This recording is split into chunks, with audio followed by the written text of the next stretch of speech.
L'interview politique d'Europe 1, Jean-Pierre Elkabbach, vous recevez ce matin Jean-Christophe Lagarde, le président de l'UDI. Messieurs, c'est à vous. Et vous savez ce que je lui dis d'abord ? Bienvenue Jean-Christophe Lagarde, bonjour. Cette nuit en Bretagne, et François Coulon l'a raconté, des commandos d'éleveurs de porcs ont saccagé et incendié des grandes surfaces. Est-ce que vous comprenez ces violences et cette forme de révolte ? On ne peut jamais partager les violences, mais la crise, oui. Vous savez, le marché a des vertus, il permet de booster l'économie, mais il a aussi des travers, il faut parfois le réguler, il faut être capable, quand des éleveurs qui travaillent toute la journée perdent de l'argent, il faut à un moment donné qu'on arrête avec les prix. Il faut arrêter, bien sûr, il faut arrêter avec la concurrence acharnée parce qu'on sait que eux, ils ne gagnent pas leur vie en travaillant dur, pendant que les intermédiaires, les transporteurs, les chaînes de distribution, elles ramassent pas. Et cet après-midi, Stéphane Le Foll les rencontre à Ploërmel. Il l'avait dit ici il y a quelques jours. Quelle décision prendre pour répondre à leurs souffrances et à leurs difficultés ? Je pense qu'il faut limiter, entre guillemets, le prix à la baisse. On n'a pas le droit de vendre à perte, c'est vrai pour un agriculteur, et donc les acheteurs, les commanditaires, n'ont pas le droit de les pousser à acheter aussi bas. Aujourd'hui à Nanterre se joue peut-être la présidentielle de 2017.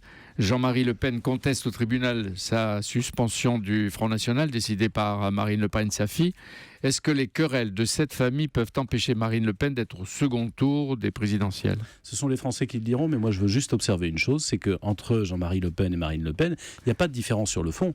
Marine Le Pen, elle n'a jamais expliqué pourquoi elle désapprouvait les propos de son père. Elle a juste envie de montrer une façade plus présentable, et ce que son père lui reproche d'ailleurs, c'est de cacher la réalité du Front National, de l'extrême droite, qui reste un parti raciste, xénophobe et antisémite. Et vous voulez que Marine Le Pen s'exprime là-dessus et qu'elle se démarque des propos tenus autrefois par le père. Écoutez, pendant 20 ans, elle n'a rien dit contre les propos de son père, sur le point de détail de l'histoire, sur tout ce qu'on connaît, les dérives de Jean-Marie Le Pen. C'est bien qu'elle les approuvait. Elle a même accepté de lui succéder, sans jamais critiquer et dire un mot contre son père. Et donc, aujourd'hui, faire du cinéma parce que les sondages sont bons et qu'il ne faut pas effrayer le chaland, effrayer les lecteurs, c'est se moquer du monde.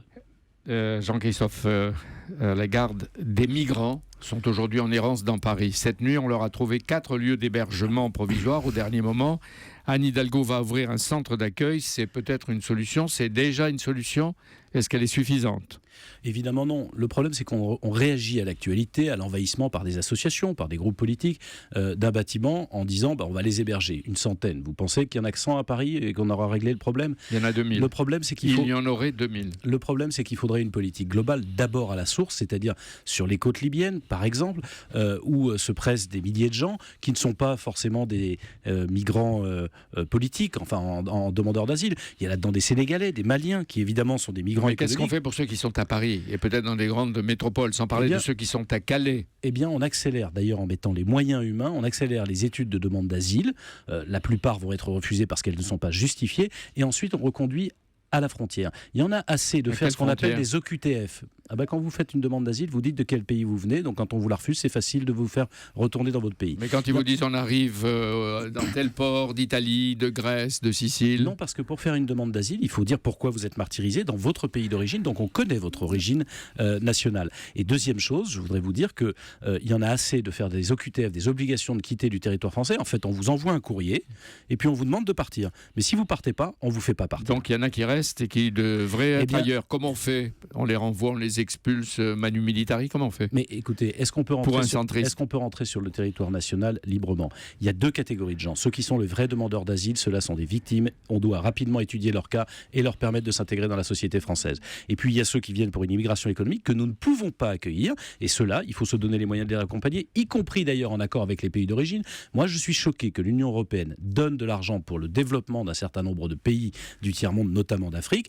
Et il se trouve que ces pays parfois refusent de réadmettre, comme on dit, donc d'accueillir leurs migrants clandestins. Il faut conditionner les aides européennes au fait que ces pays doivent accepter leurs ressortissants lorsqu'ils ont franchi les frontières sans en avoir le droit. Alors on va voir jusqu'où vous allez dans vos propositions, dans d'autres sujets. Jean-Christophe Lagarde, avant d'arriver au problème français, la Grèce, la commission Juncker vient de faire des propositions à M. Tsipras, le Premier ministre grec. Il paraît qu'il réfléchit avant de reprendre des négociations. Qu'est-ce qu'on fait avec la Grèce ? Je crois qu'on se trompe absolument. C'est un peu comme si on fait un massage cardiaque à un cadavre. On est en train de parler de technique alors qu'il y a un problème. La Grèce est déjà morte. Alors qu'il y a un problème politique. Il y a un problème politique. Monsieur Tsipras s'est fait élire avec un programme inapplicable s'il veut rester dans la zone euro. Et je dis très clairement que je pense que pour que la Grèce s'en sorte, elle a besoin de ne pas avoir une monnaie aussi forte que l'euro.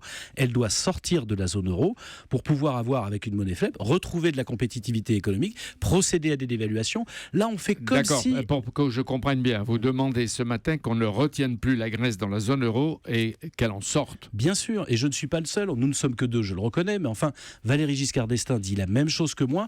Donner une bouffée d'air à la Grèce, c'est la faire sortir de la zone euro, lui permettre d'avoir une monnaie plus faible qui redonne une chance à son économie, et puis si un jour elle a à la fois un système fiscal, économique et politique stable, et qu'elle veut revenir, bienvenue. Mais elle resterait dans l'Union européenne. Mais qui en souffrirait le plus, les Européens qui les laissent ou qui les font partir, ou les Grecs eux-mêmes ? Mais les Grecs aujourd'hui souffrent beaucoup plus de ne pas avoir la capacité de rebondir économiquement. Les mesures qu'on leur demande les étranglent, c'est une réalité, mais simplement parce qu'on ne peut pas avoir une économie faible avec une monnaie forte. Donc vous dites la Grèce dehors à cette tergiversation. La Grèce doit rester dans l'Union européenne, mais en l'occurrence à cette tergiversation, organisons la sortie amicale de la zone euro de la Grèce qui ne peut pas s'en sortir dans la zone euro. Les Républicains et les centristes, vous avez 10 jours pour conclure un accord national. Vous réclamez 3 régions, la Normandie avec Hervé Morin, le centre Val-de-Loire pour Philippe Vigier, la Bourgogne-Franche-Comté pour François Sauvadet, alors que les autres proposent Alain Joyandet. À quelle concession vous êtes prêt avec l'UDI ? Écoutez, nous sommes en train de discuter avec l'UMP. Moi, je fais simplement le constat que nous souhaitons avoir une union la plus large possible pour permettre les alternances que les Français attendent dans les conseils régionaux, comme ils l'ont montré dans les conseils départementaux. Il faut, je crois, aller vite. Moi, j'en discute avec Nicolas Sarkozy.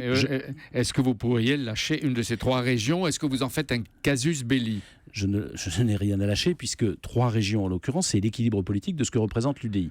Je vois bien que Nicolas Sarkozy souhaite l'union la plus complète entre nous, comme nous l'avons fait aux élections départementales. Je crains qu'au sein de l'UMP, des Républicains, il y a des gens qui ne voient pas qu'il faut changer.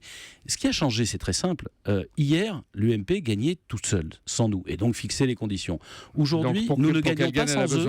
Aujourd'hui, nous ne gagnons pas sans eux, mais ils ne gagnent plus sans nous. Nous avons besoin de construire un partenariat équilibré et je pense qu'il y a à l'UMP des gens qui ne l'ont pas encore réalisé. Est-ce que pour une région, vous pouvez faire capoter un accord général ? Mais un accord général, c'est justement général, c'est-à-dire sur l'ensemble des régions. Est-ce que vous pourriez, sans passer par les primaires, être vous-même en 2017 candidat à l'Élysée ? J'ai dit et je répéterai inlassablement que nous déciderons avec l'ensemble des militants. Non, mais on prétend que vous vous préparez, Jean-Christophe Lagarde. Mais écoutez, je dis simplement que nous avons vocation à défendre un projet devant les Français et nous déciderons au printemps prochain, c'est-à-dire au début de l'année 2016, un an avant l'élection présidentielle, il sera bien temps de s'en préoccuper, si nous participerons ou pas aux primaires, ou si nous irons directement devant les Français. Voilà ce qui est ma position, d'autres ont d'autres positions, nous aurons ce débat, et les militants trancheront. Mais avec la présence d'Alain Juppé aux primaires, est-ce qu'on aura besoin d'un centriste ? Parce qu'Alain Juppé est devenu centriste, monsieur Elkabbach, vous le connaissez depuis bien longtemps, ce n'est pas mon sentiment. Ma dernière remarque, il est ouvert au centrisme, mais pas centriste. Ma dernière remarque, vous allez vite et vous répondez à des questions générales et d'importance d'actualité.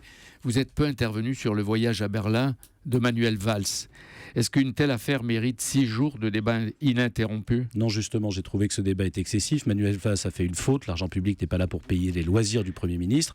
Mais pour autant, ce qui m'a le plus frappé, c'est que, d'une part, il a mis 5 jours à réaliser et à comprendre que les Français étaient choqués, ce qui est grave. Et puis, d'autre part, pendant ce temps-là, les choses sérieuses sont passées à l'as. Justement, dans le même intervalle, autant le dire, les djihadistes de Daesh ont pris les villes de Derna et de Sirte, une centrale thermale. Ils ont décapité un certain nombre de gens et ils approchent des puits pétroliers. Ils dévorent une partie plus grande de la Libye, d'où partent les migrants en face de l'Europe. Voilà. Bonne journée.